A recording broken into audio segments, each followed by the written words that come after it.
Finančná gramotnosť sa najlepšie učí na príkladoch. Máte takú podobnú skúsenosť? Čo si myslíte?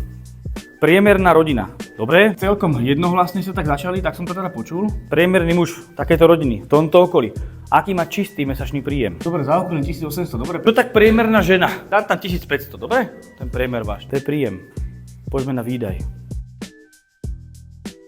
Finančná gramotnosť je veľmi jednoduchá, sú tam dve veličiny, plusy a minusy. Čiže mám nejaký príjem, odrátam z neho výdaj a čo mi ostáva? Výdaj máme 3472, aké máme príjem? 3300. Aký je výsledok?